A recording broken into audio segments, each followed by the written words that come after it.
The regular board meeting of the HABD Board of Commissioners is now called to order. We'll start with a moment of silence.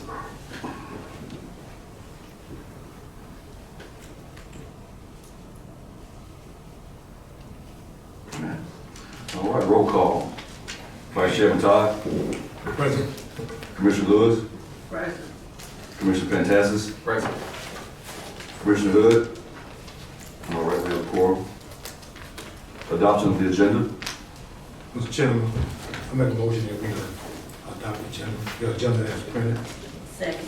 It's been moved and properly second. All in favor? Aye. All opposed? All right, the agenda is adopted.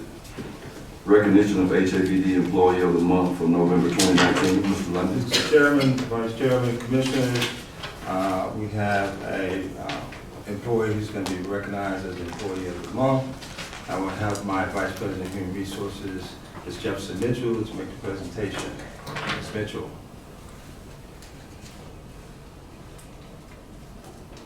So, good afternoon, everyone.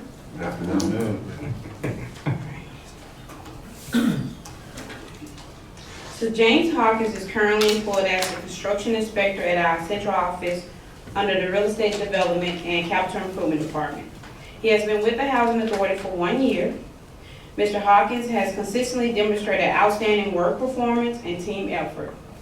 He has been very committed to making sure the renovation and remodeling of Freedom Manor is accomplished.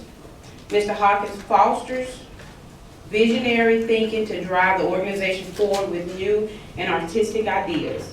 He recently used one of his creative approaches to research and demo a construction software called Reckon that is very effective in tracking construction activities and projects in the department.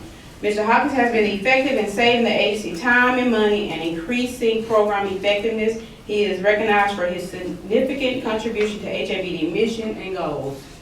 We would like to introduce the November Employee of the Month, Mr. James Hawkins.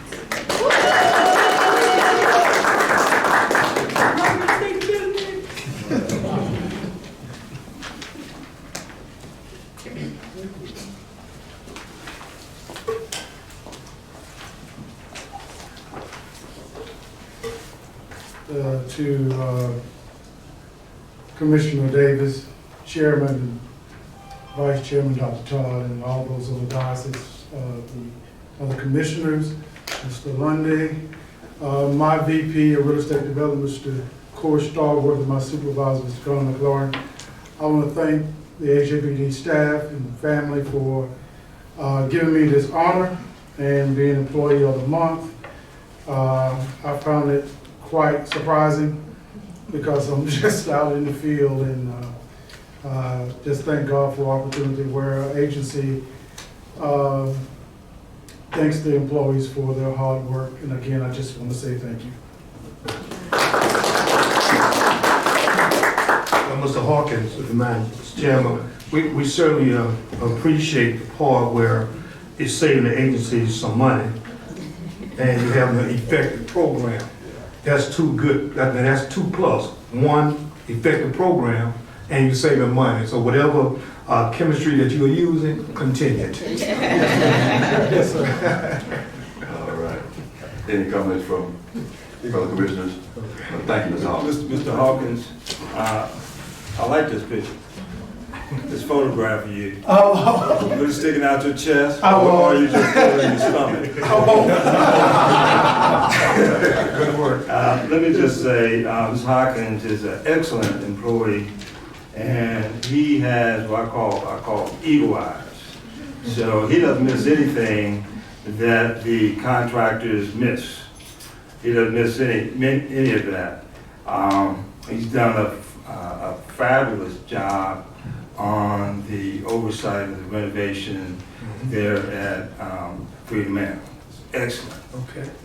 He's pointed out some things to me that I thought I had seen it all, but he's really dedicated to his craft.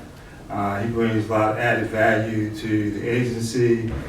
We just love him. He was just he was a diamond in the rough, and hats off to Connie McLaurin for selecting him. But great job. Just continue the good work. I mean, he's the kind of employee who's probably going to win this more than once. Good job, James. All right.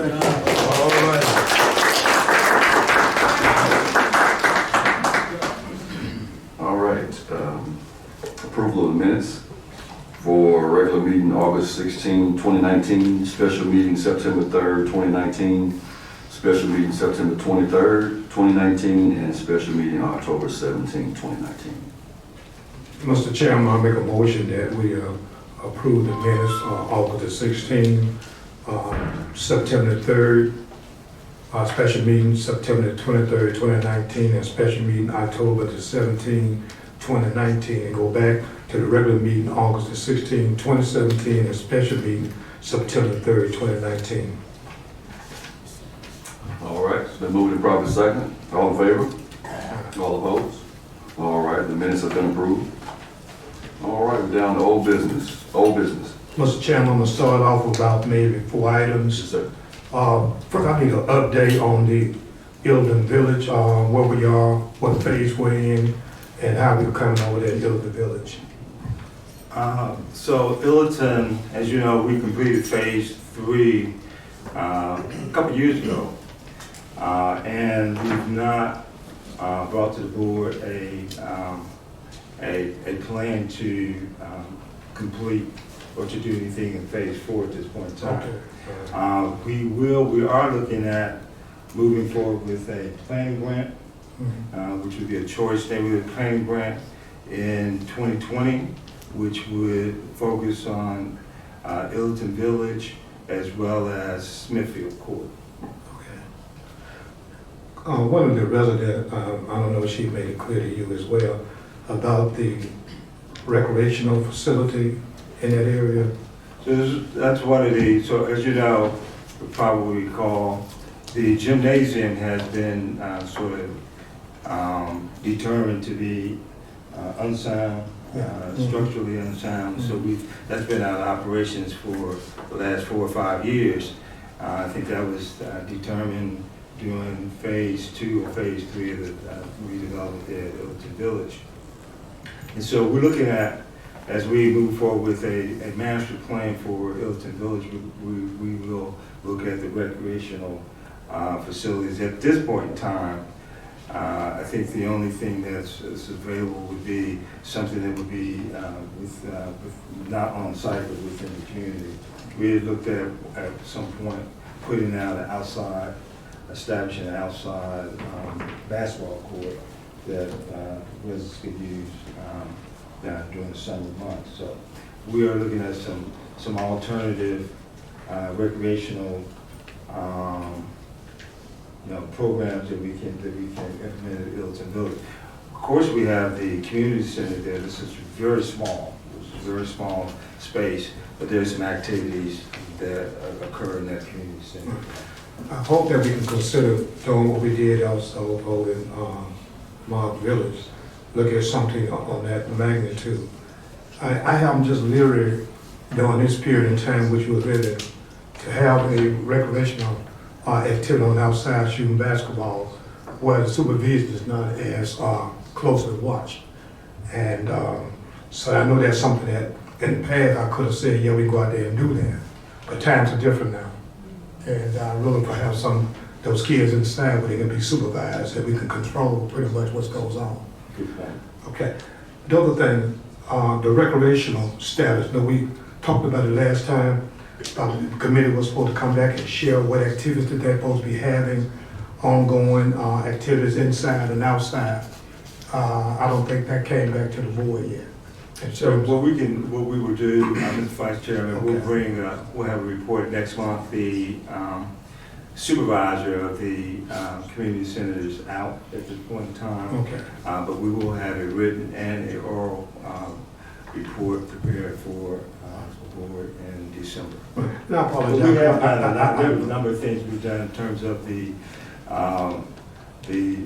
recreational activities there with, we've had basketball, we've had some soccer, I believe, Track. that, Ms. Fields? Track. Track, and some other activities. So they've been moving forward with these activities, but we'll have a formal report in December. Ms. Field, were these activities competitive with each one of our housing programs? Yeah, and I will provide the pictures and show, the track was probably the most remarkable, it's about 60 or so, I think, kids that participated. And I think they're going now into, if I'm not correct, prepare for CERT, because we're hosting it this year, Jake. And that's gonna be dance, cheer, and basketball. Okay. And the inside activity, I guess you get a report on, and just, I just got with you before this.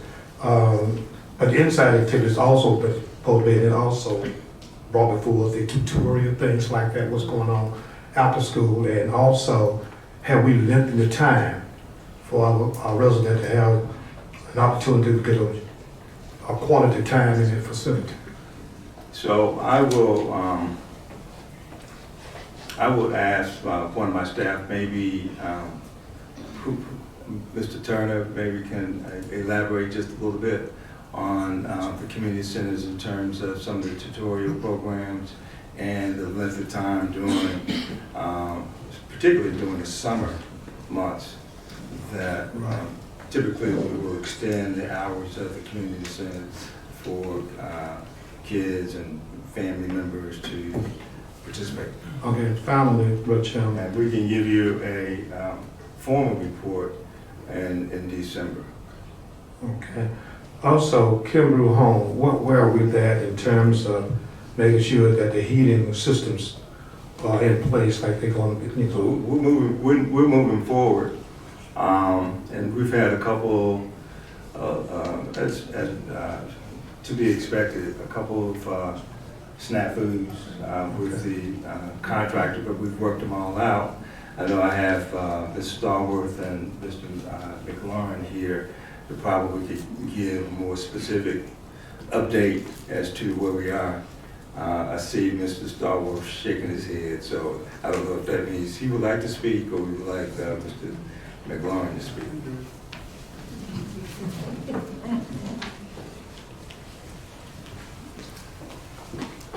Good morning, Commissioners. As it relates to the Kimbrough HVAC project, currently Gowdy has installed systems in about 7 buildings now. The systems haven't been energized because we're wrapping up with Alabama Power and the electrical contractor with some things we had to finish there, but 7 buildings have the systems and we hope to have those systems energized within the next 2 weeks. And so they're moving forward full steam ahead. Right, is that heating as well? Yeah, that's the central system. It's a Mitsubishi mini split system, and so it is air and heat as well. So what are you using now? So they're using The previous or whatever they had. a wall furnace system now. I don't have the technical name. That's okay, that's okay. But that will remain in place. So they'll have 2 heating systems, and so the existing heating system will be a secondary system once the new HVAC system is energized. Okay, you might well stand down. Okay. Morgan, Simpson. Morton Simpson? Yes. What's the status there with the painting and also their system of heating? So with the painting, I think I spoke with Ms. McLaurin a few months ago, and we've exceeded our goal, as I understand it. We'll continue to move forward with painting those units. Is that correct, Mr. McLaurin? You hesitated. He had to comment. Oh, you come up. He had to comment on it.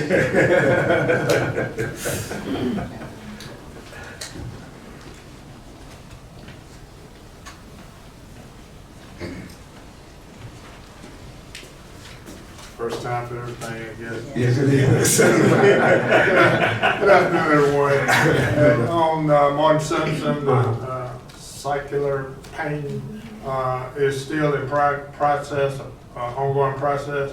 However, keep in mind that we did have to postpone some of that work to prepare for REACT.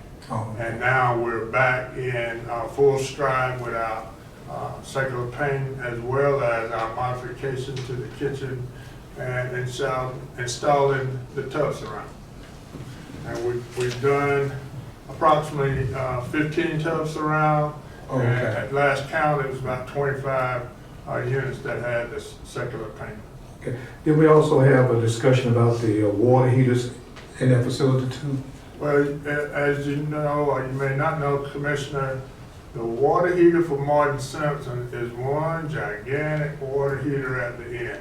Mhm. We will have to get a mechanical engineer to relook at how they would want to revive that system. Okay. We thought that it was possible to put individual water heaters in, but the electrical load won't sustain that, so we got to look at something else. Yeah. Possibly go with gas. And then the other thing, commissioners, we are, Morton Simpson is one of our RAD properties, and so we have an RFP out right now, RFQ, for developer partners to look at master planning all those sites. And so that's one of the major systems that will be updated during the master planning process. Well, yeah, and I'll say this, and I know we talked about the cyclical painting process, and I think that, when did that start? A couple years ago? Yes, sir. Right. Yeah, so in my mind, 25 units in 2 years, on that base, it's gonna take quite some time to get all those units painted. Well, I would add to that, that so we have a full understanding of the process and our experience. Of course, if we had the manager here, he would tell this board that part of the challenge is arranging with the residents to agree to the cyclical painting, because oftentimes they say, well, it's a bad time, come back next door, go to next door, and oftentimes that's the case. And so now on the unit turnarounds, we're doing all the painting, and we're changing the color scheme. Instead of having that bamboo beige from the floor to the ceiling, we're having maybe off-white on the walls, white trim, and then a ceiling white. So it looks more like market rate housing. And so we're doing that in all the unit turnaround units there at Morton Simpson. And what we envision is that as we move forward with the major redevelopment through the Grand, which is pretty much around the corner, will address all of those sort of routine kinds of things like painting. Okay. But it is because part of the cyclical painting is get compliance from the residents wanting to do it. So it's not, everybody's not saying, yeah, we're interested. They're pushing it back. And so the manager would tell you that's part of the challenge. Well, that's fine, if the residents don't want the units painted, that's fine, that's fine, yeah. Okay. The other one is that I guess I came with a lot of information questions. But the issue about the trash, I know I think we have a contract with someone that's supposed to come through to get the dumpsters and things of that nature. Is that something that was on the agenda? It's on the agenda today. It's on the agenda. Are we done with, are you? Y'all right. I'm sure. I finished Yeah, I saw that on the agenda here. Okay. I just got it. Solid waste. Okay. Well, yeah. That's okay. Okay.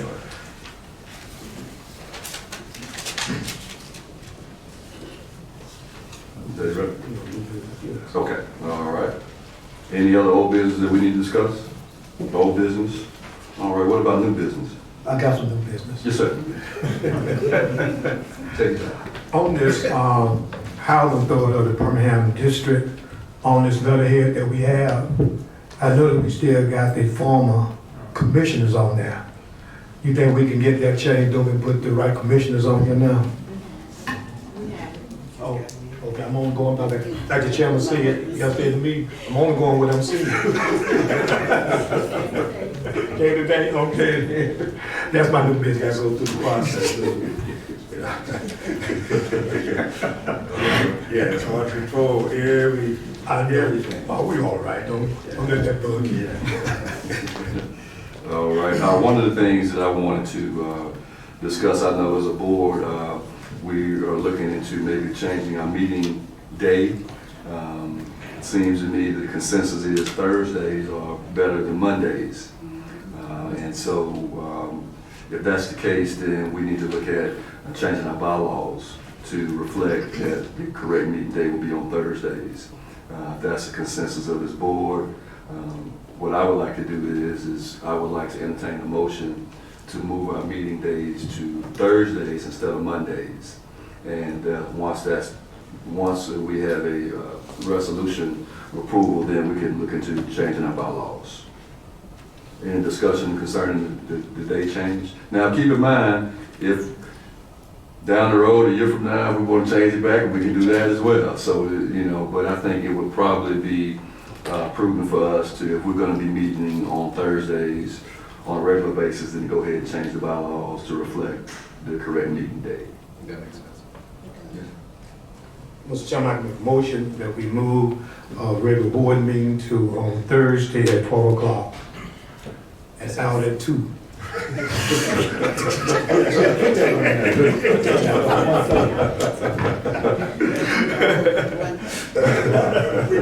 All right, let's strike that last part from the motion. Did I hear a second? All right, it's been moved and properly second. All in favor? All opposed? All right, so. Are you keeping it the third Thursday? No, we're not gonna, we had decided which Thursday is gonna be. We just wanna make sure we haven't changed the Thursday. We don't wanna be, pigeonholed to a specific Thursday at this time, but in the bylaws, we're gonna move to change it to Thursday, just don't know which Thursday. Okay. And so, Mr. Chairman, I guess with what Ms. Atherton mentioned, it would be helpful for staff because, we have to prepare for those meetings. So at some point, if it's every third Thursday or every second Thursday, whatever it is, that is regular as a, Right. scheduled meeting. Well, and I understand that, and we will try to make sure we try to solidify a date, but it's just kind of hard. We have commissions that work and then have to adjust their schedules. So what I can promise you is that we would try to make sure we get a date to you as soon as possible. That way, staff can plan and make sure they have everything they need. But we would have to work with the board. This is a working board. Most of these board members work, and so we have to make sure we work around work schedules. And so I'm not certain we can just pinpoint a specific Thursday just yet. I would like to do that, but we have conflicting schedules, and so I don't want to be pigeonholed to having that in the bylaws if we can't adhere to it. Okay. All right. Any other new business? Okay. All right. Thank you. All right. Okay. So we're down to the President CEO report. Mr. Chairman, Vice Chairman, Commissioners, to the employees, to the residents, do I see the residents? And to the citizens of Birmingham. I have 3 items I want to report on this afternoon. The first one is Loving Village redevelopment update.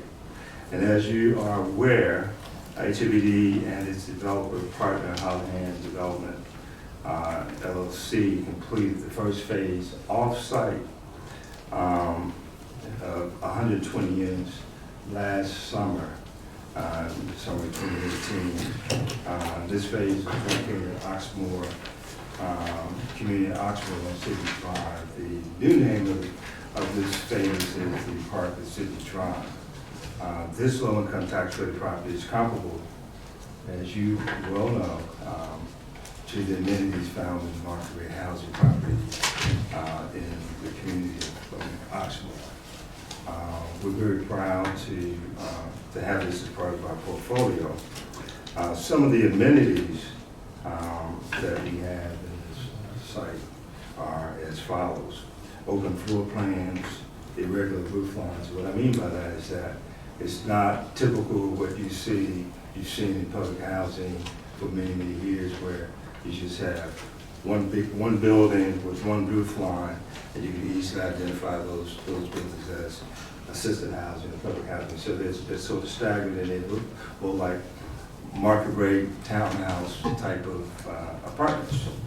We also have a mixture of finishes with stone and brick and hardyboard as part of the facades. We have dishwashers in all those units, vinyl plank flooring, which is something that I like to see in more of our units. Typically, what you've seen in public housing properties are the VCT, and you can walk into the units and you know this must be public housing. So we've moved beyond that. We've got all black appliances. We didn't want to, we couldn't afford to do the stainless steel. We've got the black appliances, and those are very, very nice. We've got a lot of other amenities there as well. The residents are very satisfied on that phase one offsite, 120 units. In fact, we have a very healthy waiting list of about 500 people on the waiting list. And Commissioner Lewis knows as well, because we've had a number of people call her trying to get in the units, as well as Vice Chairman Todd. The fall of 2017, we began our construction of 100 units on our former Loveland Village property.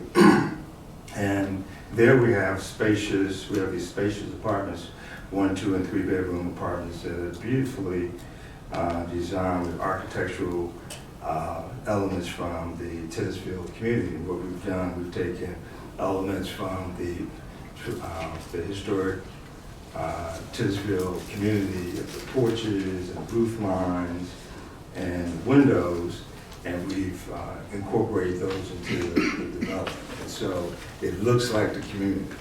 And so it's beautifully designed.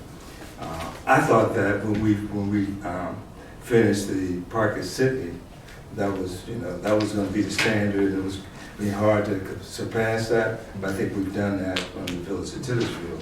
And there's no wonder why most of the residents want to move back to that property there at the Village of Titusville. So we're very excited. And they also have open floor plans, irregular roof lines, stone, brick, and hardyboard, facades, vinyl plank flooring, black appliances. I also have 9-foot ceilings, which is something that you find in the private sector.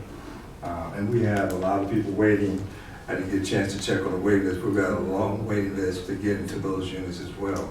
But our residents are first. And so we're very excited about that. And so tomorrow, we've reached this, what I call for these 100 units, we've really reached a significant milestone in the transformation of Loveland Village, now named the Village of Titusville. And tomorrow we will be celebrating the completion of these units with a ribbon cutting ceremony that will begin at 10 o'clock at the Village of Titusville. And everybody, the community of Birmingham is invited to attend. We're very excited. It's going to be hosted by our developer partner in concert with the Housing Authority Birmingham District. Mayor Randall Woodfin is expected to attend, along with representatives from the Alabama Housing Finance Authority, BBVA, Confidence Bank, residents of Loveland Village, and others. And of course, everybody in this room is invited to that event. So we're very excited about it. The second item is our Envision Center designation. On Wednesday, November 7th, the Housing Authority Campus of Hope was designated as an Envision Center by the U.S. Department of Housing and Urban Development, HUD. And Secretary Vince Carson's Envision Center initiative is based on a one-stop shop with supportive services to be provided to the affordable housing residents in their quest to become self-sufficient and less dependent on governmental assistance. And as you probably are aware, the Campus of Hope has really been in full operation since August of 2018. We started out with 15 partnering agencies, organizations, and we've expanded to 20 partners with a number of organizations on the waiting list wanting to be a part of the Campus of Hope. The HUD Southeast Regional Administrator, Dr. Cleveland Leggett, presented the official designation while praising the Housing Authority for a successful Envision Center and really becoming the first agency in Alabama to receive this designation. I think that's remarkable.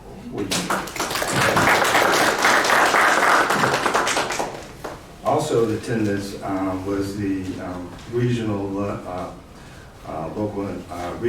and local HUD representatives. We had Mr.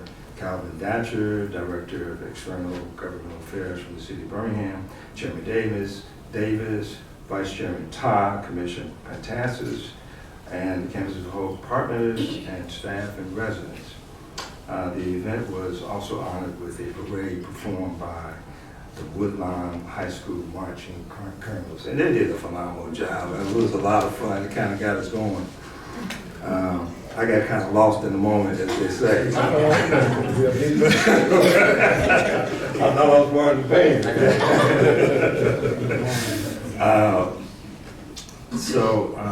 And then the occasion ended with a tour program and food prepared by the residents.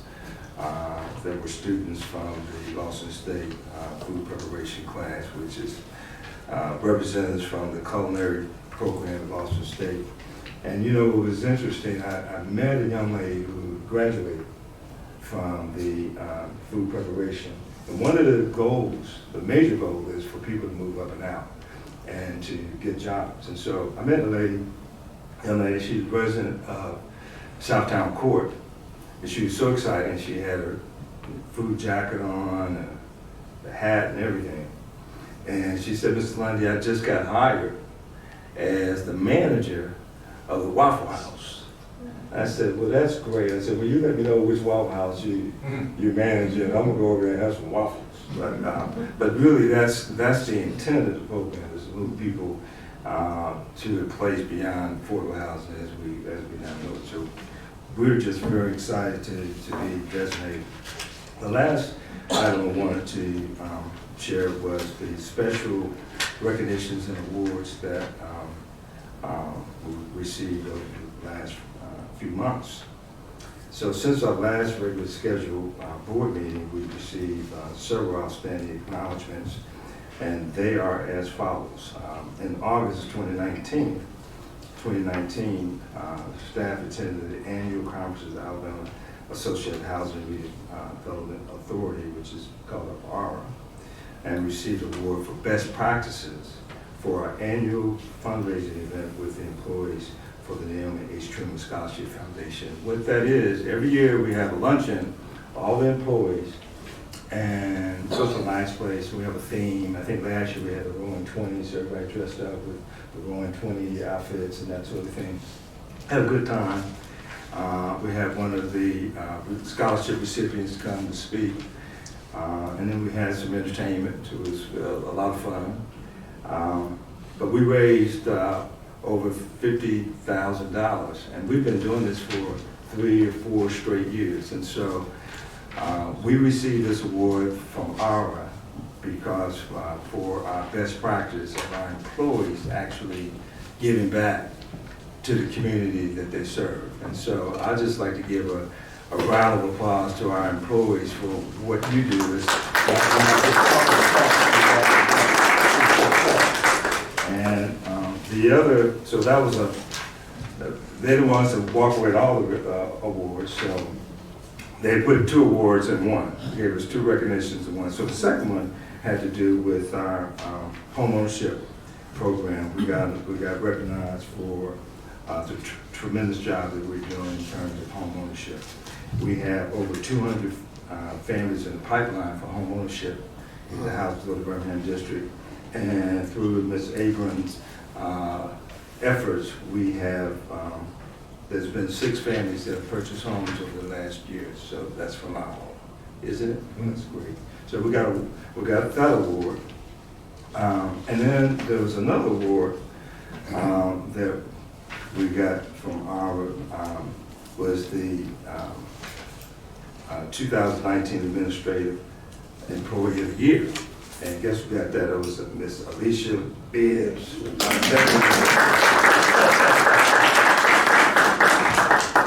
It was, for the record, if I had a magic wand, you'd get it every year. Okay? We'll work on that. The other recognition we got, I believe it was in August, might have been September, Commissioner Lewis, when the resident leadership attended the annual conference of the National Alliance of Resident Services and Affordable and Assisted Housing, known as NARSA. Our Council President Advisory Board received the distinction of Resident Advisory Board of the Year. Fantastic. If I had a magic wand, CPAB would get it every year. Yeah. That's right. Well, you deserve it every year. You don't get it every year. And then finally, I'm pleased to announce that the superb performance of our assistant housing / Section 8 program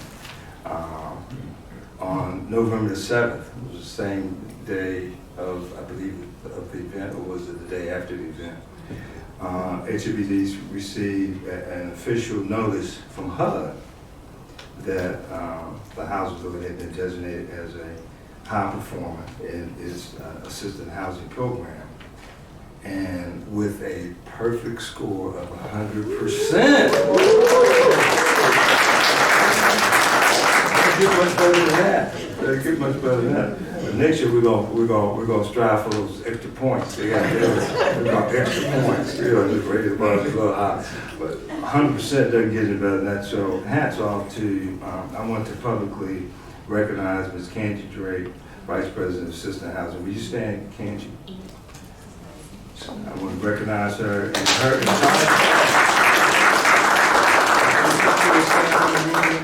what your entire staff deserve. Congratulations on a phenomenal job, a stellar year. So with that concludes my report. All right. Thank you, Mr. Reverend Todd.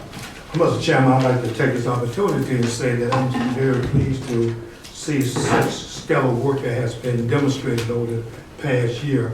It takes a lot of working together and cooperating with one another to get to this level. We had to give thanks to the leadership, Mr. Lundy and the rest of the staff for getting to this point.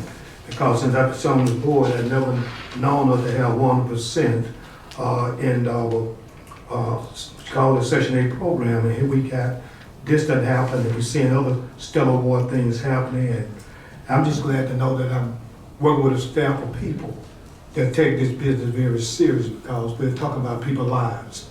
And you guys have shown that you care about the lives through the work that you do. So I'm quite sure the residents are happy, I'm happy, you happy, we all happy. So these things are forward. And I like to also say yes on Miss Alicia Beard, yes, she does great work. Because as I was talking about this letterhead, you didn't know she had your back already. She threw one up and said, I got it. Always that you got people around you that got your back in terms of working together. You can work comfortably with these individuals. Nobody want to work in an environment where it's disruptive, confusion, and you can't trust one another. So thank God that we're moving toward an environment even better for next year, that we can look at each other and smile. That's right. On a great cooperation and no dissension, no distraction, no nothing. We just come here to do the work of the Lord in the ministry that we're supposed to do. Amen. That's your sermon for today. Thank you. Any comments? Yeah, well, I would just like to say to Commissioner Lewis and all of the CPAB, congratulations and kudos to you for receiving the Resident Advisory Board of the Year. I know that you guys do a lot of hard work, and so just to see you guys get recognized, that really does my heart good. So kudos to you, Commissioner, and to President Davis. So send the kudos back to all the presidents. Let them know that we really thank them for all that they do for the residents of the Housing Authority of the Birmingham District. Also, I just want to piggyback on what Mr. Lundy and Reverend Todd said about our 2019 Administrator of the Year Award. I've been around several professional people, and I've worked in professional environments, and I want to say this: I haven't met anyone as professional as Mrs. Alicia Bibbs in all of my life. I have never met anyone as professional as you are, and so I just want to thank you for all you do for this board. And I know you just go above and beyond sometimes, and may not even be in your job description, but you do it with a smile on your face. And so I just want to publicly thank you for all that you do, and continue to do the great work that you're doing, okay? All right. Anything else concerning the President's report? Okay, all right. Down to the Procurement Outreach report. Okay, Mr. Chairman, Vice Chairman, I have a Director of Procurement, Mr. Carl Edwards, to give this report. Mr. Edwards. Good morning, Commissioners, Council, Mr. Lundy. As the board is aware that procurement outreach is an ongoing process, so I have 3 items that I will report on today, which is the implementation or anything that's tentative scheduled for any event that we may have.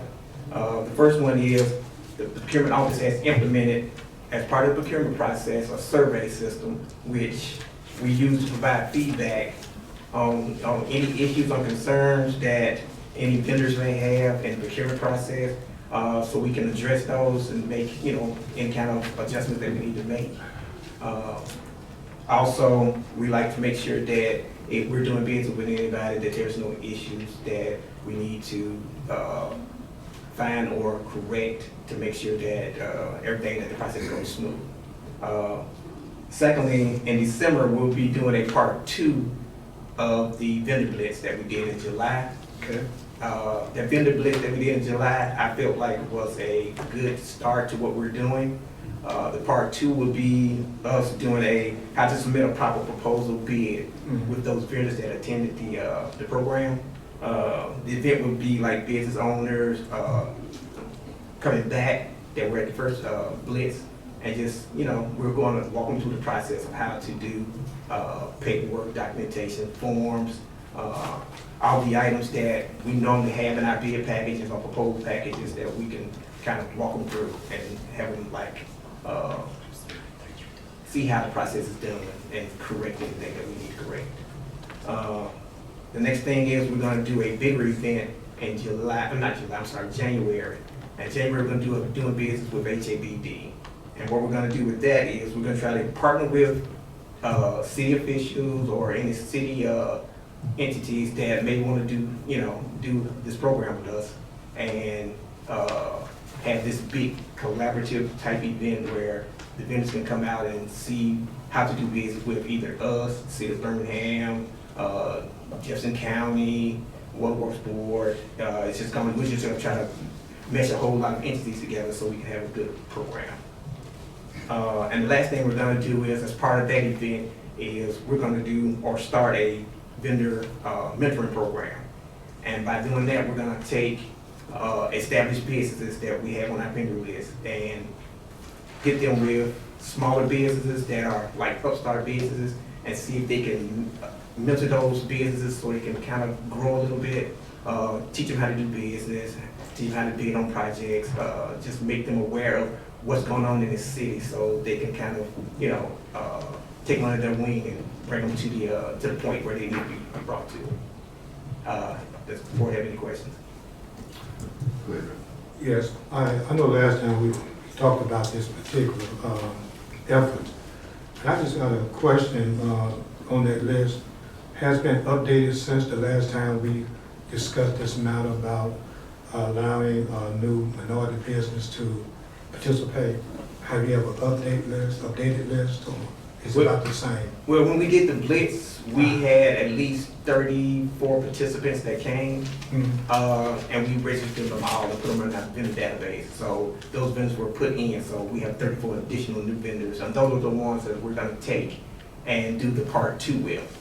So once we do the part 2 with them, that'll bring them a little closer to where they need to be at. So you're telling me then, this procedure has been effective in bringing more people in, is what you're telling me? It seems like it's working. I'll see in the part 2 to see, because when we did the Blitz the first time, most of the concerns were, was the documentation. Okay. And by that being the issue, we're trying to address that in the part 2 to make sure that everybody's aware of what's required, how to fill out the forms, because everybody's thinking that it's difficult because of the forms, because of the type of entity we are. Right. But we're gonna walk them through it and kind of show them that, no, it's not that difficult. We can do this, and it's not that, it should be that hard for you to get on these projects. Mr. Lundy, in such a program and this kind of job training, what's the probability or the possibility for the minority business can be connected to some of the big firms that we are working with now as they come through our program? So that's, I would imagine that's part of the outreach efforts as we engage potential bidders and ones that have been in place for a while to provide some educational focus on, ways to grow your business. And in growing your business, you want to look at local participation, and you want to look at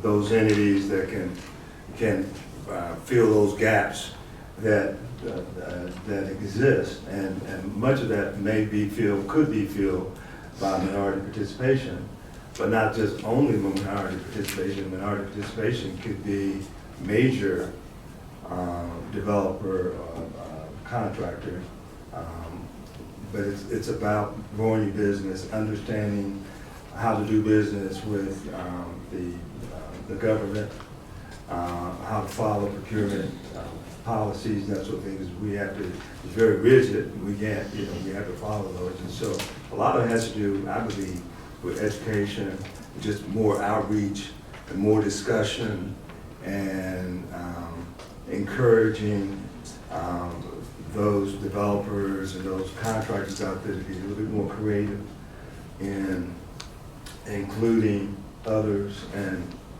other opportunities, because when you expand and you include and build on your business model, then new opportunities avail themselves. And so that's, those kind of things that we can sort of spearhead in terms of communicating to a larger community. And then we can partner with other large entities as well that perhaps do governmental procurement and get some best practices from, the airport authority, or how do you do your procurement, and use some of those best practices for part of our business. And that's the point of the mentoring program. We're gonna utilize that as the key to getting vendors to partner with each other and kind of form some joint ventures sometime. Because sometimes when businesses are separate entities, they can't either bond a project or something like that. So by getting these vendors together in the mentor program, they can kind of give them the, little edge on trying to bid these projects with another entity and partner up. Because So what I'm hearing is two possibilities, that they might have an opportunity to participate in a major operation exactly. just by themselves, and also I'm hearing the other possibility that they might be able to be teamed up with another person. Is that what I'm hearing correct? Exactly. Okay, I'm satisfied. Okay. All right, so, Mr. Davis, if you could go back to item 1 that you discussed, where you were talking about, I guess, the process. The vendor survey? Vendor surveys.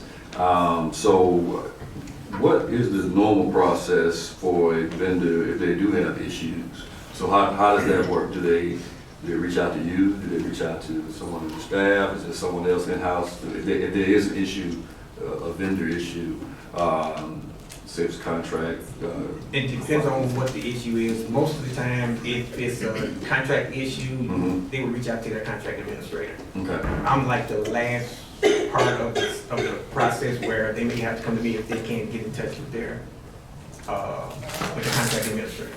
okay. And it varies, contract administrators, is that? Yeah, and Okay. each contract has a contract administrator, so Okay. it just depends on Depends on what department. what department the contract's with. Gotcha, okay.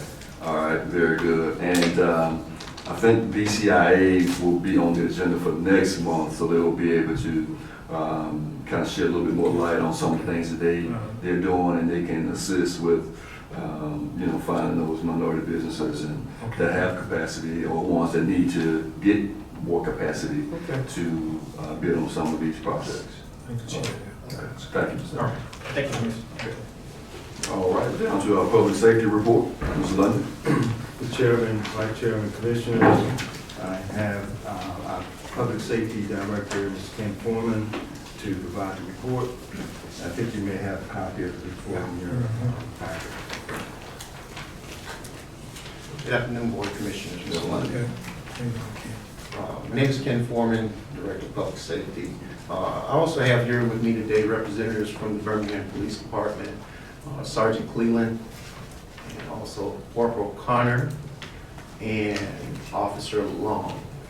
As you know, the Birmingham Police Department, the CSP Community Safety Partnership, came online last month on the 23rd of the month, and they have been doing a great job keeping me informed on what's going on the street. They have been helping out with special events as of last week at the campus Pope, provided security, helped blocked off streets, and so they've been doing a great job. My point of contact, Officer Feeney, has now been promoted to captain, and I'm thankful for that. And we have been going on without a bump in the road, and I'm not sure she's going to stay aboard or if they're going to get a replacement for her. But as of now, everything's been going very well. As the monthly stats go, as you can see in Collegeville, we had 7 incidents. In Collegeville, in Cooper Green, there were 2 incidents. Ellington Village, 2 incidents. Terrace Homes, 2 incidents. Kimbrough Homes, there were 3 incidents. Marks Village, 13 incidents. And Morgan Simpson, 12. Birmingham, North Birmingham, 1 incident. Roosevelt City, 1. Smithfield Court, 5. And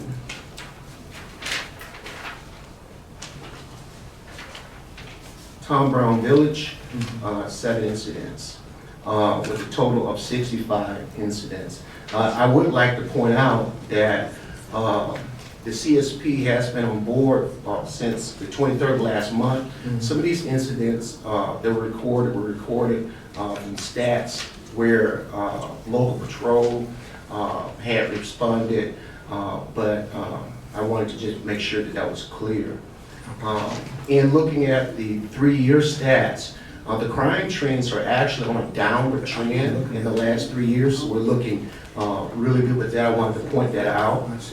Additionally, we're going to be getting additional reports from the CSP to the board to indicate year-to-date percentages showing an upward and downward trend in the crime trends. As year-to-date as of now, crime is down in all public housing communities, 7.2%. So I thought that was great news, and I wanted to relate that as well, down 7.2. And we're going to continue to work on that. We want to not just manage crime, we want to eliminate crime. I know that might sound to the extreme, but that's what we want to do. That's our goal, is to eliminate crime on our housing, public housing communities. Another thing I wanted to bring up as well, Sometimes there are incidents that happen around or adjacent or near public housing communities, and sometimes it is reported that those incidents happen on the public housing property. Case in point, there was an incident last night in North Birmingham, a shooting, and initially it was reported that it happened at one of our public housing communities, Collegeville. After investigating that incident, I found out that the fact was it did not happen at Collegeville. It happened in a nearby neighborhood. And not being insensitive to that, but I just want the facts to be factual and to be true. And so we want to bring you clear and accurate reports. As I mentioned, I do have the Birmingham Police Department with me today, and if we have any questions or need any clarification, we would be more than welcome to do that this time. All right, thank you, Mr. Foreman. I have one question. I received a couple calls concerning Green, that there was a shooting recently. A young girl got shot in the arm or the hand. Can you speak to that? If you're talking about the incident that happened this past Saturday night. I don't know. I just told y'all I know. I'm not. Okay. Yeah. There was an incident that happened this past Saturday night with an infant obtaining a handgun from the mother's purse. The infant went inside the mother's purse and retrieved the handgun and accidentally shot himself. The infant was transported to the local hospital and with non-life-threatening wounds and released from the hospital the next day. That is the information I received from the Birmingham Police Department. Okay, thank you. Okay. Question? Showing all these, the incidents, the crime incidents are going down, which is very good news, And I was just hoping and believing that we need to get this kind of information to the Birmingham News or somebody to let them know, look, hey, we're going down in the crime statistics here, and I need to probably look around the Birmingham areas and see where crime might be higher, so we won't be labeled that anytime we get close to the public housing, we get the blame for it, but we don't get the credit for it when it's going down. So we need to put this thing in the right perspective. That's right. Okay? Absolutely. And the other one, observation that Mark Village still has is high quality of crime in that area. And I know we discussed last time that we need to dispense officers more in that area if that's where the rates are having problems at. So we can kind of curtail that. If we got an area that someone is already, we don't want to leave them, but we don't need to spend much time at where we got 2 crime incidents. We need to have more supervision in the 13 area. Yes, sir. Actually, and that is exactly what the CSP has been doing. They have been, instead of being posted in a certain location, they've been moving officers around. If I see it fit that officers need to be more in Collegeville, I would reach out to them and they will put more attention in Collegeville. Just as of yesterday, they were conducting street sweeps in Marks Village, Collegeville, and a couple more communities. And the street sweeps consisted of stops and questioning, checking driver's licenses, checking individuals who are not supposed to be on that property, no trespass, and just making sure the community is safe. So they're looking at the crime trends and making sure that they're giving more attention to certain properties. As of today, the CSP was out, and this is a balance between enforcement and also community policing. We want to do both. We don't want to do one and leave the other one undone. As of today, the Community Safety Partnership was out passing out flyers, anti-gun violence flyers, and also anti-drug flyers. We want to educate the community as well. And so the community will see the officers not just as law enforcement officers, but also community policing officers, and get to know them. Okay. One of the things, a couple of things, is that maybe the neighborhood presidents can get this information and also encourage the resident to continue to stay involved in reporting incidents. If they're afraid to call you, they might jump on the fan and maybe call the presidents, but they might feel a little closer to tell some stories of what's going on in the area. It might be better with them, and then they can call you, but we need to get a system set up where people feel comfortable. And the final thing, where that truck at, that you sit in the middle of the place and you can see what's going on everywhere. Where that truck at? I know what you're talking about, and we can get that too. Okay. Also, I do want to mention, when it comes to the council presidents, I have been meeting with those individuals. Okay. And just this past Friday, I met with the CPA board. Along with me was Captain Feeney and also Sergeant Cleveland. And we did share information, contact information with the resident presidents, and we want them to know that we're there for them, and they're also there for us as well. And every meeting that I've been called to, someone from the Birmingham Police Department has showed up, and we've gotten valuable information about upticks on crime, locations of crime, and we're going to make sure that that is taken care of. You know, I would like to see another thing where the resident can receive information about the neighborhood being safe. If they had to do it through some type of newsletter to encourage them, let them know you're doing a wonderful job, keep doing what you're doing, don't be afraid to report incidents, but try to make them feel good about where you live too.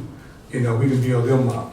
Yes. And they have more confidence to be able to report, because once they start feeling some security and feeling good about themselves, they would tell folks, we ain't gonna have this in our neighborhood. And that's what we're trying to get them to start saying. Yes, sir. Okay. I still want that truck. I will get that truck. I will get it. Okay, thank you, Reverend. Any other comments, concerns? All right, yeah, I was gonna ask you about the collaboration with the CPAB, but you answered that, so I don't have any more questions. Thank you. They're very good. God bless. All right, good report, Ms. Ford. Thank you. All right, Good job, Mr. all right. All right, financial services, Mr. Lane. Chairman, Vice Chairman, Commissioners, I have my Vice President of Financial Services, CFO, Ms. Atherton, and this afternoon we have 6 items for board action consideration, and we have 2 items that will be reports. Ms. Atherton. Good afternoon, Commissioners. Hey. All right, I have 2 sets of financial statements. The first one I'm going to go over is public housing. If you look under actual, it's $9,849,544, so that you know you're looking at the correct one. And these are as of September 30th.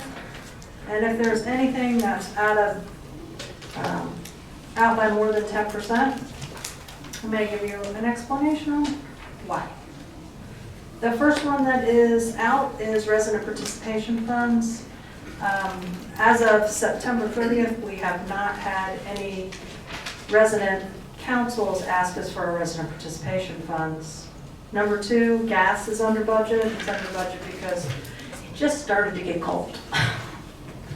And number 3, capital asset additions, that is under budget. That's our fire damaged units, and we just haven't done as much work on them yet. We're in the process. Oh, I'll say, we're very positive on this one as far as the bottom line, but I don't want to get too happy because 581,000. But I reversed all the accruals, so that always makes it, look a little better than it is. It should get more in line as we move into the year. And the second one is Housing Choice Voucher, and they had $760,000 in revenue. And their bottom line right now is $76,000. Again, everything got reversed, so I'm sure that we will move more in line with what we budgeted as we go along. They are over budget in their training and travel, and that is part of it's due to the ARA conference, and we had some training specific, trainers that we brought in specific to the Housing Choice Voucher Program. We're under budget in gas again, the winter just started, and our contract costs are over budget. And I know there was some major repair that took place in the bathroom, so that would be the reason. But they're also to the good, $76,000. Any questions on those? No, I told you yesterday they were good. Okay, my first action item is tenant accounts receivable. This is the write-offs. This is as of August 31st, and that month it's $52,771.87, comprised of $37,000 in rent, $280 in late charges, $4,000 in maintenance charges, $9,000 in legal fees, retro rent of $3,389, and I'll say this every time. That is when the tenant commits fraud to the agency and we have to go back and back charge them rent. So the total write-off is $52,000. Of the $52,000, about $10,000 of it occurred after the issuance of the writ. I don't have to tell you what that means. So about $40,000 was prior to writ. After that, it was $10,000. And do you have any questions on that? And I did want to say that we have, I'm going to say it on the next one, but it's how much money we've collected. $36,000 is what we've collected so far through our MIS system in the past year. So we've actually collected, I want to say it's like $67,000 total out of that system. So I know I write a lot off, but I am trying to get it back for you. Are we going to do these two together, Commissioner? Excuse me one second.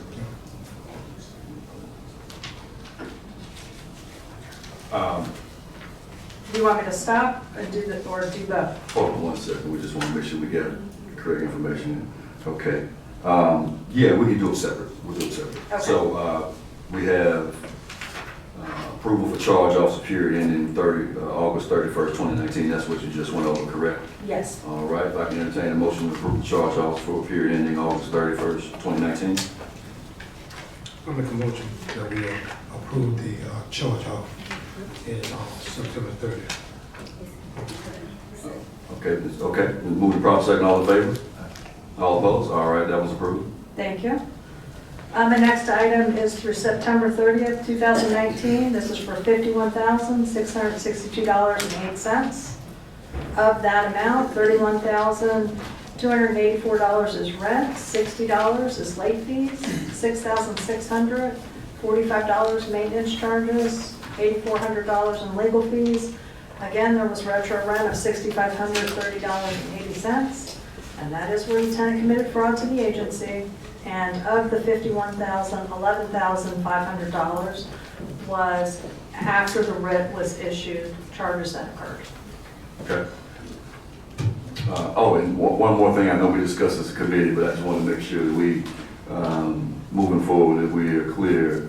So for the ensuing months, you will provide on the charge-offs a fiscal year to date?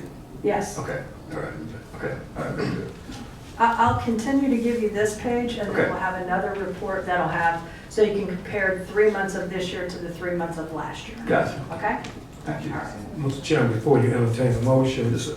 we already voted on September 30th. That's what I see here. Yeah, we should do, yeah. So we need to go back to August. Okay, all right, all right, very good. So if I can entertain a motion for August 31st, 2019, charge offs. Mr. Chairman, I make a motion that we approve the charge off for August 31st, 2019. Good move, proper second, all in favor? All opposed? All right, that item's approved. Mr. Chairman, Vice Chairman, if you would, I would like Mr. Turner to, he worked very diligently on a chart for the board to compare, as a comparison chart to demonstrate progress throughout the year to reach a specific goal in reducing the TARs. And so, if you would, I would like you to take 2 minutes just to explain this chart. I think it's very important to put on. All right. So what that chart is the comparison that you were asking for. Everybody have this right here? It should be in the package. It's last fiscal year's numbers compared to this current fiscal year's numbers. And what you see for the months of July, August, and September in the, let's see, 5th column over to the right, that shows how much we either increase for that particular month in comparison to last year during this that time, or decrease. And then the very last column shows the amount as a percentage. If you look down at the bottom of the report for the current fiscal year, all the way over to the end, the last column, it shows 8%. That's how much we have reduced the TARs currently this year. And so you'll receive a copy of that report each month in your board packet. And we're gonna credit this to what?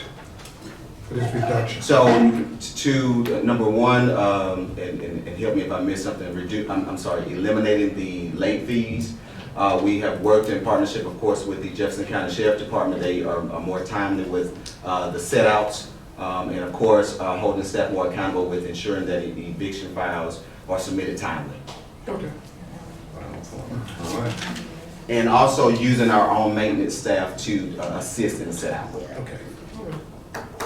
All right, very good.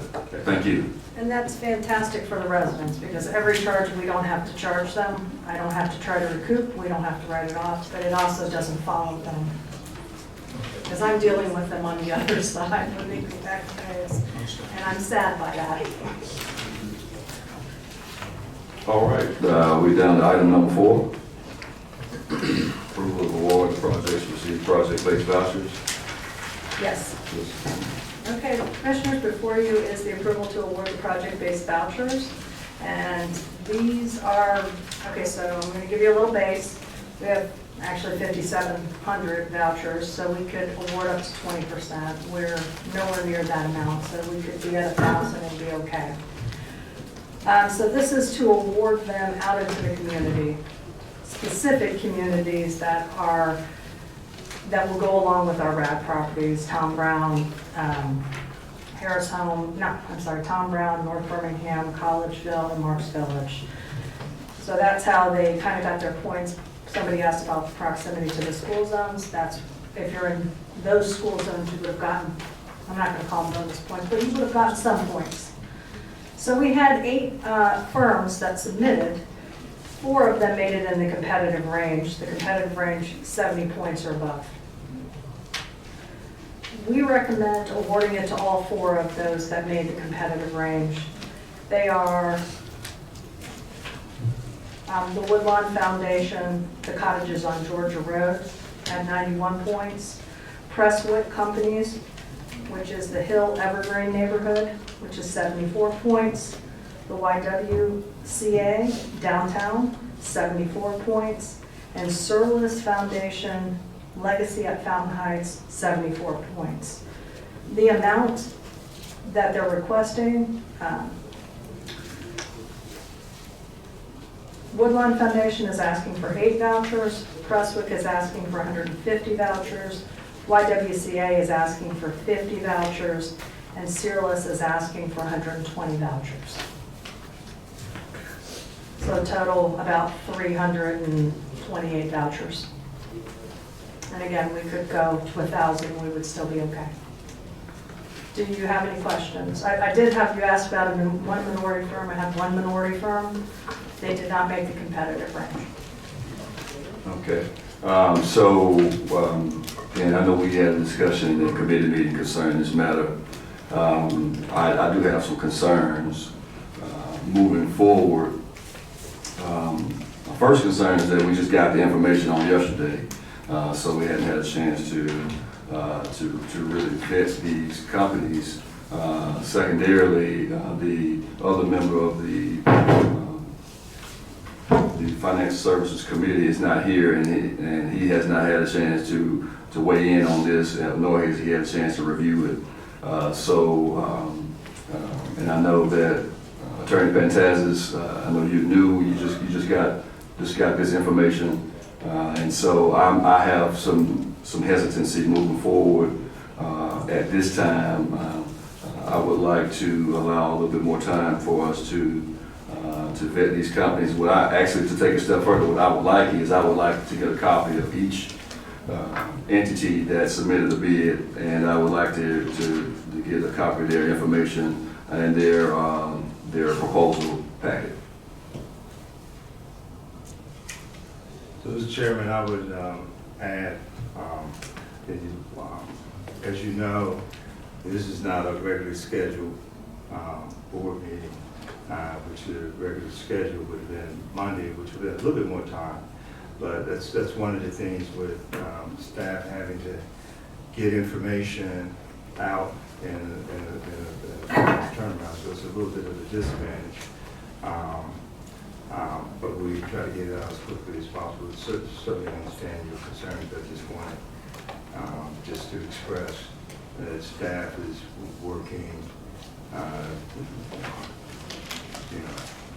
diligently, many hours to turn around all these processes. So just wanted to share that. Yeah, well, and I appreciate that, Mr. Lundy, and so my recommendation would be to, in instances such as these, that we can't get it in a timely manner, then maybe we just have to push it back to the next month or to another scheduled meeting. If we can't get the information out in a timely manner to vet these companies, because this is a very it's a serious undertaking.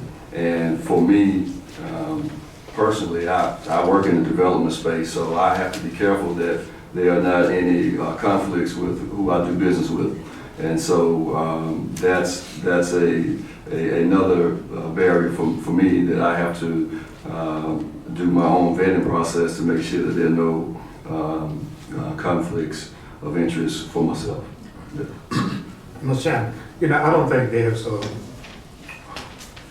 something against the staff not being able to get this in. It's not about the staff and getting work in on time. I think the whole issue is that you made yourself clear. I think we needed more time for the other representatives or commissioners to look at it.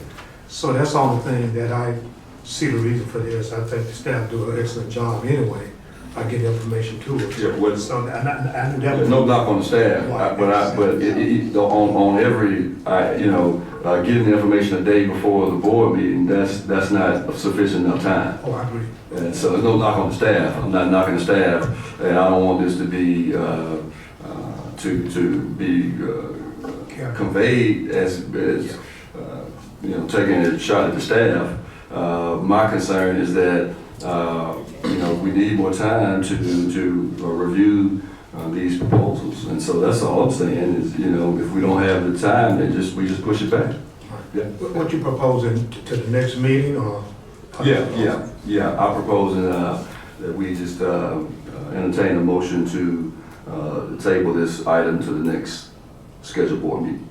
Yeah, I would agree with that, and I think it'd be good for me and Dr. Hood to kind of get a little bit more info on this and we can get caught up. Right. Very good. If I can entertain a motion. The chairman make a motion that we delay this approval until the next board meeting. All right, it's been moved and properly second. All in favor? Aye. All opposed? All right, that item delayed. All right, next item. The next one's the approval to award repair of 10 fire or vehicular damaged units at various housing communities. These are basically fire damage claims or insurance claims. Stafford Building Company submitted the lowest price at $215,000, and we recommend Stafford. And we've done business with both Stafford and Gowdy.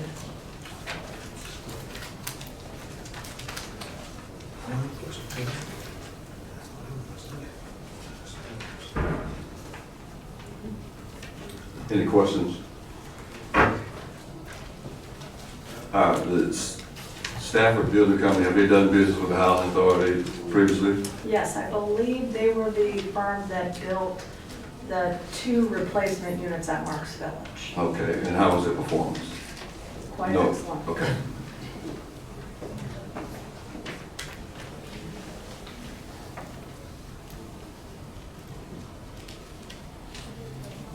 Does this firm, is this a minority firm or are they? They're both minority firms. One is a minority and one is a woman-owned minority firm. Okay. Which one is a woman-owned minority firm? Gowdy Construction. Okay, all right. And as far as the Section 3 piece, are they self-certified Section 3? They have to certify that in their bid packet to us, so yes. But Did they or did they not? They would have. Okay. all They're right. not, I'm not gonna say they're a Section 3 business, but they would have certified what they're going to do. And they self-certified? All of them do on their Okay. forms, correct. Okay. Ms. French, is that correct? Gowdy is, who's the other one? Stafford. Stafford, yes. Saturday, yeah, Saturday, yes. All right. All right. If I can entertain a motion. Well, Chairman, I make a motion that we go ahead and let Stafford Building Company have this bid. All right, so we move the property second. All in favor? All opposed? All right, the item's approved. Thank you. The next one's the contract for solid waste removal services. This came to commissioners in August or July, last board meeting. That's correct. And I don't know of any concerns with BCIA. They did not come back and say anything, and we didn't, still haven't gotten any returned mail from them to tell us that they changed addresses, so I believe changed their address in the system.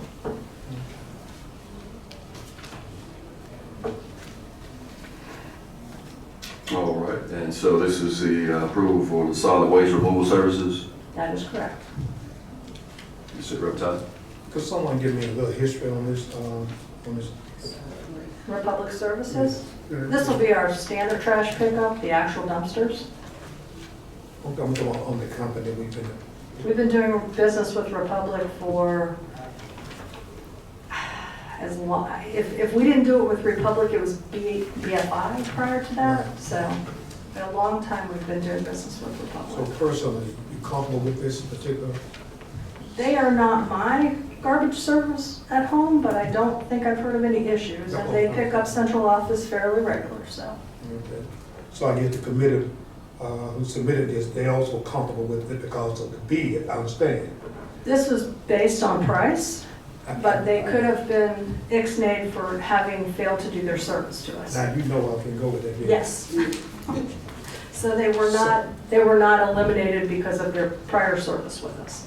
Okay, so we got a background on? We do business with them currently. Okay. All right. I'm through with it. All right, any other questions, concerns? All right, if I can entertain a motion. I make a motion, we go ahead and accept this bid for Republic Service to continue with our waste service. All right, so we move the property second. All in favor? All opposed? All right, the item's approved. All right, Commissioners, my next one is the approval to modify the contract with Group 14 Engineering. This is the firm that, I'm not going to say oversees, but verifies and checks the EPC contract.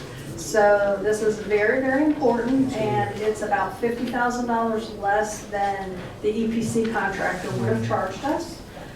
This is like a third-party verification, and they will submit everything we need to HUB so that we can actually start being paid on the EPC. So I'm very, very interested in this. If you have any questions, I'm happy to answer them. And I will say, when we do our Christmas program and ask for money, they do get it.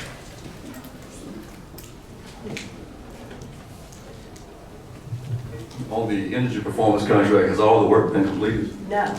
Okay. They're about 80 to 85%, and that's why this firm needs to come in and check before we get to the end of the year and it's all said and done. All right, so this firm is This consulting firm is coming in to verify that the work from the Amoresco has been done in Yes. accordance with the contract. Correct. One of them is an engineering firm, so it's an engineering firm that has a financial firm that they contract with. So the engineering firm's going to come in and make sure that whatever has been said has taken place. And then the financial firm will do the submission to HUD. Question is, Amoresco? Amoresco, are they brothers and sisters This- in terms of knowing each other No. already? They're absolutely not. So we're a self-implemented EPC, and Amoresco does not like that. They would like us to be implemented only by them. We moved out of that, and then this is like our representative. So, I didn't want to make that, okay, that's clear now. I want to make sure. Okay. All right, if there's no unreadiness, if I can entertain a motion. Well, Mr. Chairman, being it's been clear, I make a recommendation that we go ahead and approve this amended modified Group 14 engineer contract. It's been moved and properly second, all in favor? All opposed? All right, that item's approved. that is a big thank you, commissioners.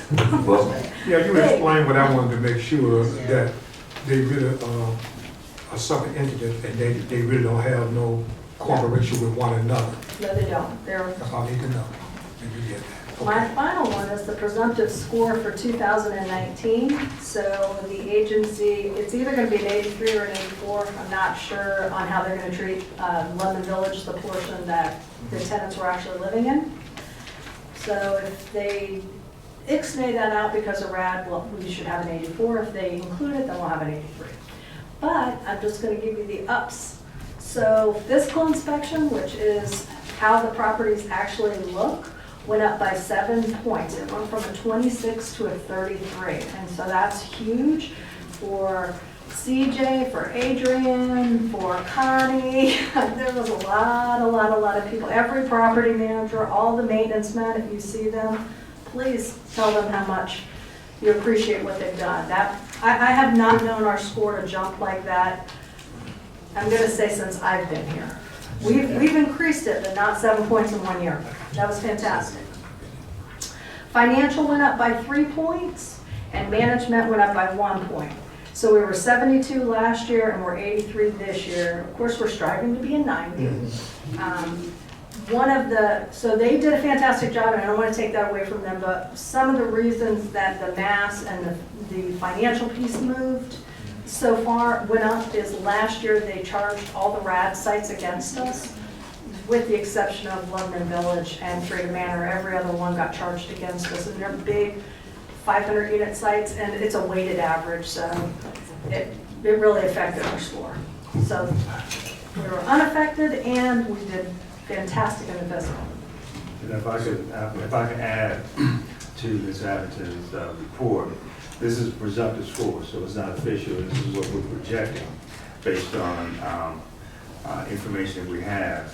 We did get the actual score for the physical, and hats off to staff, and with property management and maintenance for the fabulous, the splendid job they did on the physical side of the equation.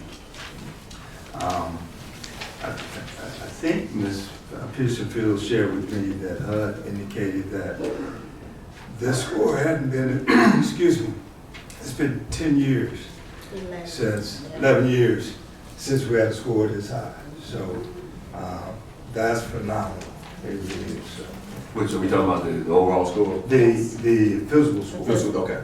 Physical score. Okay. The last time our score was this high, as far as overall, was maybe 6 years ago. I want to say we either had an 83 or an 84. I've never known it to be higher, higher than that, so, ever. Going all the way back. Okay. So this is a pretty proud moment for me. I feel like it's a high performer for me, so. Yeah. I know everybody else doesn't, but I feel like that was a high performer score, and I'm super proud. It's taken a huge effort Yes. on behalf of the staff. And board, we appreciate your support on our, many of our proposals that we brought to this board. One of which we changed the maintenance staff around, where we brought on 3 or 4 maintenance supervisors to focus on just the maintenance staff as opposed to having the property managers manage the maintenance staff. And I think that's made a tremendous difference. That And- and force account. Yes. Force And then the force account labor as well, which Mr. McLaurin has been the point person on going through our sites and bringing them up to what we call industry standards. And so, phenomenal job on behalf of the agency. That was one of the hardest challenges that we faced for some time now. So, I'm predicting that at some point we'll get to the point where we will be a high performer in the public housing side as well. Thank you, Ms. Anderson. You're welcome. All right. All right. Oh, go ahead, Mr. I know you have already voted on the order of the agenda, the structure. Yes, sir. I need to make a deviation if it's okay with you, just one If second. I can get general consent from this board to make the deviation, we can make the deviation.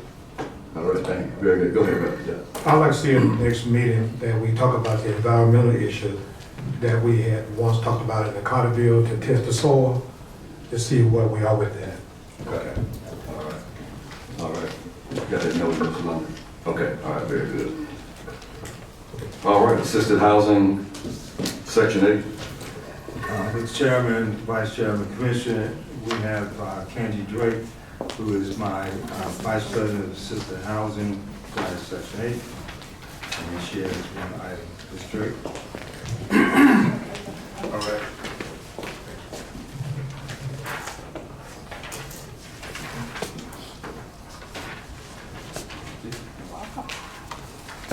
Good afternoon. Good afternoon. Today I have one item for board approval, which is the approval to revise the Section 8 utility allowance schedule.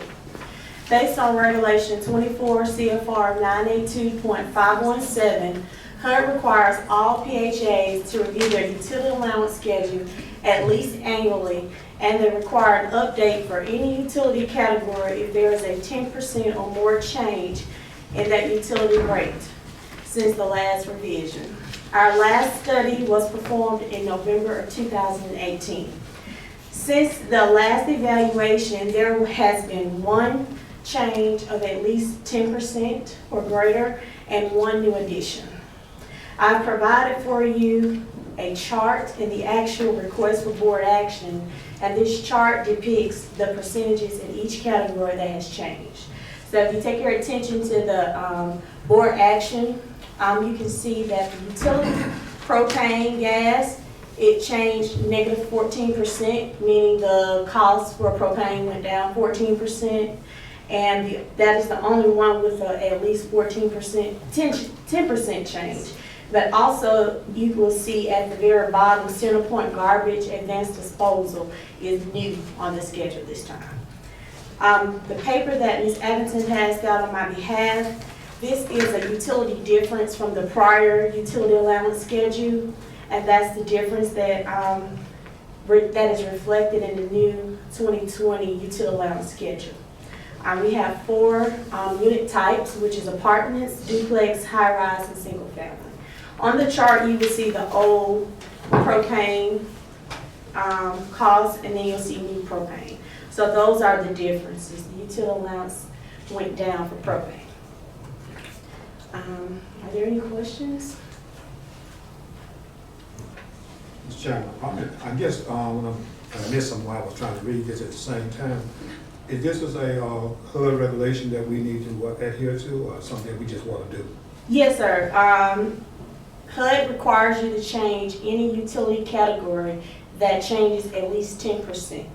So propane is the one that changed 14%. Mm-hmm. So for the schedule, I'm only proposing that we change propane and also add center port garbage, Okay. because that's a new category this time. That's good. Okay. Now, how frequent do you have to conduct this study? We have to conduct the study at least once, so annually. Any other questions? All right, if I can entertain a motion. Mr. Chairman, I make a motion we approve to revise our section 8 utility. All right, so moving properly second, all in favor? All opposed? All right, the item is approved. Thank you. All right. Housing operations? Mr. Chairman, Vice Chairman, Commissioners, have one item for housing operation. I have my assistant VP housing operations, Mr. Turner. Good afternoon, Commissioners. I have one item for board's approval, and it is as follows. HABD seeks a board approval of the 2020 flat rent schedule for its public housing platform. The purpose of this recommended action is to obtain board approval to update the flat rent schedule and place the new schedule into effect January 1st, 2020. And so what this is, for the sake of our new commissioners, is HUD releases its fair market rents annually around October, and from these fair market rents, we calculate our flat rents, which are 80% of the fair market rents. And so if a family's income is sufficient enough to where the income-based rent is higher than that of the flat rent, the family is allowed to pay the lower of the two. And so for individuals who are already on flat rent, we cannot increase their rent more than 35% of the current flat rent. And for new residents, the flat rents will be effective at the time of move-in. And if you flip to the last page of that document, you should see a flat rent schedule for 2020. In the third column, it lists the current flat rents for 2019. And in the fifth column, it shows the new flat rents, what they will increase to in 2020. And then the very last column shows the actual amount that the rent will increase. And so I also want to add that this only affects about 3.5% of our portfolio. So that's roughly about 145 families. Do we have any questions? Mr. Turner, thank you for providing the back chart too. It's good.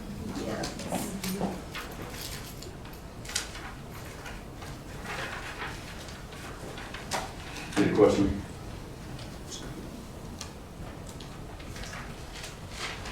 All right, if I can entertain a motion. Mr. Chairman, I make a motion that we go ahead and approve the new flat rent schedule for 2020. All right, been moved and properly second, all in favor? All opposed? All right. Thank you. Thank you, Mr. Turner. All right.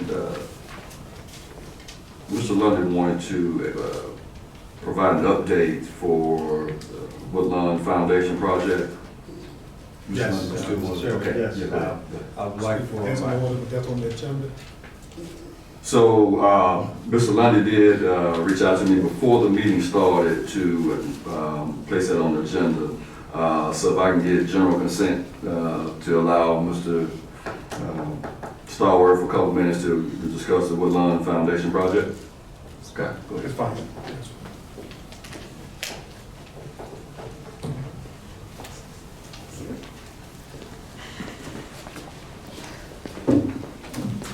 Good afternoon.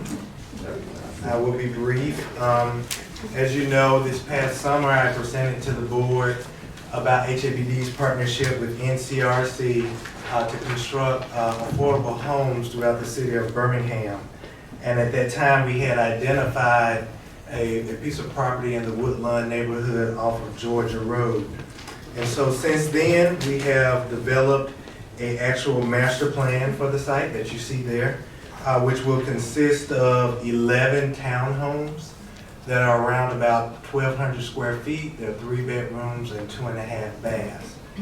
This plan will also include one single-family detached unit that will be 3 bedrooms, 2 baths, around 1,600 square feet. And so this development, the land is currently owned by the Woodlawn Foundation. And so the Housing Authority is looking to purchase half of this parcel to construct these homeownership units.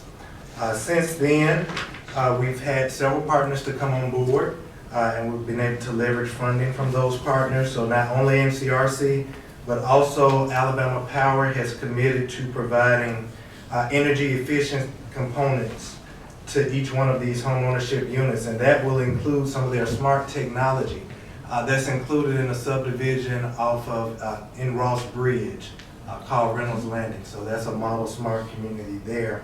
And we want to implement the same technology in this community in Woodlawn. And so that will include hybrid water heaters, high efficiency heat pumps, LED lighting, smart thermostats, as well as some security features such as doorbell cameras. We're also working with Alabama Power to provide surveillance cameras for this new neighborhood as well.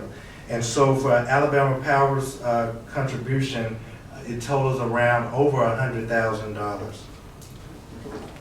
If you look at the next sheet outside of the master plan there, you'll see just a high-level cost estimate, retail cost to actually build these homeownership units, which we are totaling about $2 million to construct those. Also, we've met with the city of Birmingham, and the city of Birmingham is a supporter of this project. The mayor supports this project. We've been in discussions with community development as well to see what kind of funding that they can bring to the table to support this project. We are marketing this development to our participants in our pipeline for our homeownership program. And so what we want to do is actually have an open house before these units are constructed and just give them an overview of the master plan, the amenities, as well as have lenders there available to walk them through the process of owning one of these units here. And so that's where we are right now. We are fine-tuning the purchase prices of these units with NCRC. We have the construction drawings completed. And so once we get those price points narrowed down and receive that support from the city of Birmingham, we hope to begin constructing these units sometime early 2020. Questions or comments? Yeah, the question I was going to ask was about the price. Yeah, so, but I would like to add, is there any type of subsidy or a down payment assistance for the residents for this project? Is that going to be a part of this project? Yeah, so that will be a part of this project, and that's what I've tasked our homeownership coordinator to be identify those programs, such as LIFT, which I think LIFT is closed, but other programs of that nature that will provide down payment assistance. Okay. We've also have met with some of our lenders that are partners as well to see what they can provide. Well, I guess the question that I was, you mentioned the city was going to be a partner. So what services are there proposed to offer this project? So we've approached the city about contributing to the infrastructure of this development. Okay. So if that's contributed to the infrastructure of the development, would any of those funds be passed to the borrower? So let's say they they do $1 million for infrastructure. All right, would that help? Would that defray the cost of the sales price if they contribute a certain amount? Yes, Okay. that definitely affects the sales price of these units. Okay. I just want to make sure that it didn't all go back to the developer. Oh yeah, Yeah, definitely, okay. definitely. And we also are looking for other partners to help subsidize these units as well. The cost of construction is on the rise, and so these units are higher to build than what we've built in the past. When you look at the Tuxedo houses there, where they probably was built in the range of 100,000 to 120, it costs significantly much more to do something of that nature today. Yeah. I guess our question, where's this, is this money coming out of the capital fund or? This will be out of our home ownership account, where we construct the single-family homes in Tuxedo and Mason City. And I don't know if I missed it while I was here looking at the diagram. Has the land been settled on the amount that we have to purchase? Yes, there's an acquisition price of $100,000.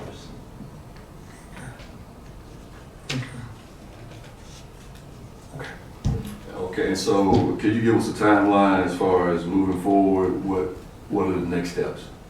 So the next steps is to continue talking with community development, which they have to get approval from the council to relinquish those funds for this project. And so we are on track to go before the finance committee with the city of Birmingham, as well as to take that to the council around in December.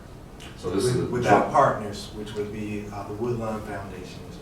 So this is a joint venture between the Housing Authority, the Woodlawn Foundation, and NCRC. NCRC, Alabama Power, Alabama Power, the city of and hopefully Birmingham. the city of Birmingham. Okay, all right, so with that being said, how does it break out as far as net proceeds? So the Housing Authority, net proceeds will go to NCRC, and anything that is left after that will come to the Housing Authority and go back into our homeownership account. We are still in talks with NCRC about the net proceeds that they're looking to gain from this project. Okay, so there's no firm commitment right now as far as how much, as far as the proceeds will come back to the agency? Correct, but we plan to wrap that up early December. Okay, all right. I'd like to hear a little bit more about that. Yes, definitely. Okay, thank you. All right. Presentations by person desiring to speak before HABD Board of Commissioners. I think Ms. Johnson, you here? Ms. Irene Johnson? Yes, I am. All right, come on down. I'm hard to miss. How you all doing? Good. Hi, everyone. I'm not going to speak to the staff. It's always got the habit of saying, how are you doing, staff? Forget the rest of us is out there. Speaker. But, short time I remember, those policemen, they are doing a great job. They done a great job. I wanted to say that. They are fantastic. I'll tell you. They not only out there swirling, I can't talk long, they whirling light. They are knocking on doors. They are talking to people. They are approaching people as if we are human beings. We are human beings.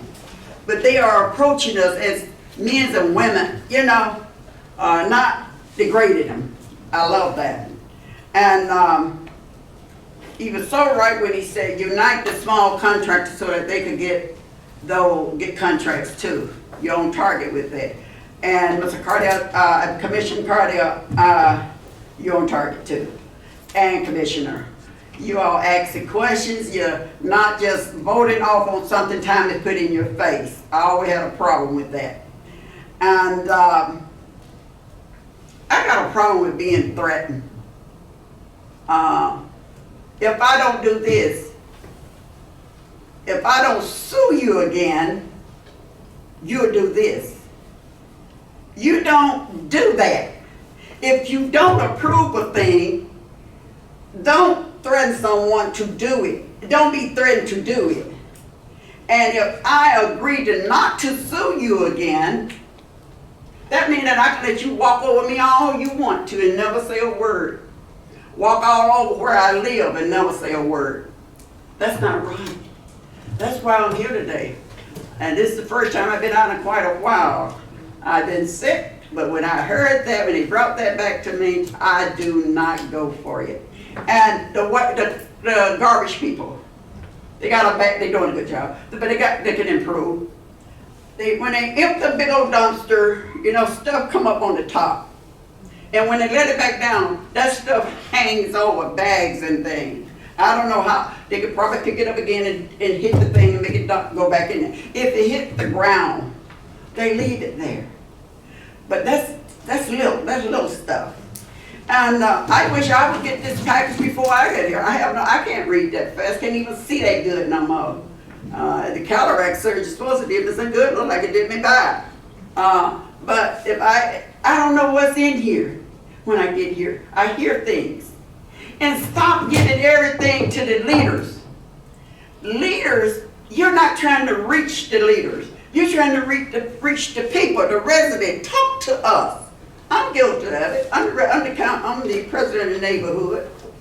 And you're just talking to me, no one else.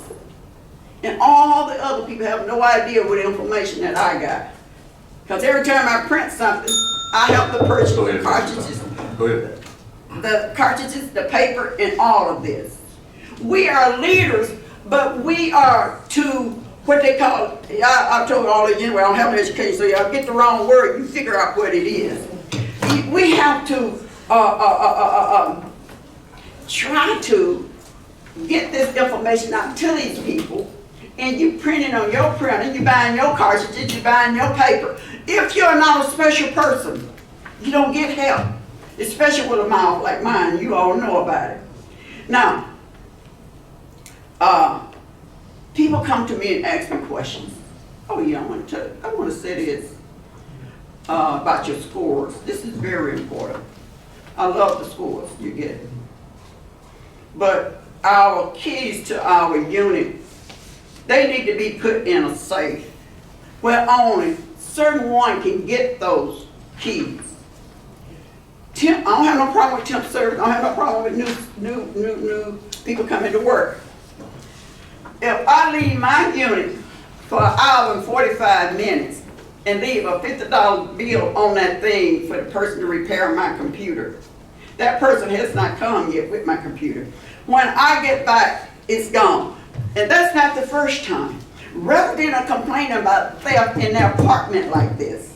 Going into their cabinet and things, eating what they got. You agree. Eating what they got. Nobody do anything. They're too afraid to make, complaints. I know you said no retaliation. You all know that. That's a joke. You're going to get it.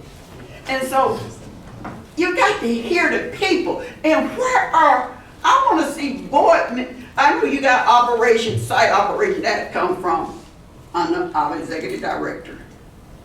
But some of this stuff, if you all don't know about it, you can't do anything about it. Don't you want to make us productive? I'm too old. I had a bad revelation. While I was out here fighting for Southtown, and I was there for the seniors, guess what? I'm a senior, and it was hard as the devil to accept, but I'm dealing with it. You see, just got to realize we are people. When I say whatever happened in Southtown, Irene is a part of it. It's not them people. It's all of us. I worked 28 years on one job. Started working at the age of 9. I don't want nobody to give me anything. But where my tax dollar went all of those years, it should treat me decent when I come there. I have no problem with Southtown. Boy, that's a great tax base. I want to see it torn down. But I want to see us respected. Not only us, forget us. You got a future coming. You got young people coming, our next leaders. Thank you. All right, Thank thank you, Johnson. So I don't want to get into everything that was said, but there was an allegation made about theft, and so I'm just hearing that one side, so I don't want to get into back and forth. But Ms. London, if you can check into that, we appreciate it. All right. Anything else? Okay. All right. Okay. All right. If I can entertain a motion to adjourn. All right. All right. All right. Just moving the proper second. All in favor? All opposed?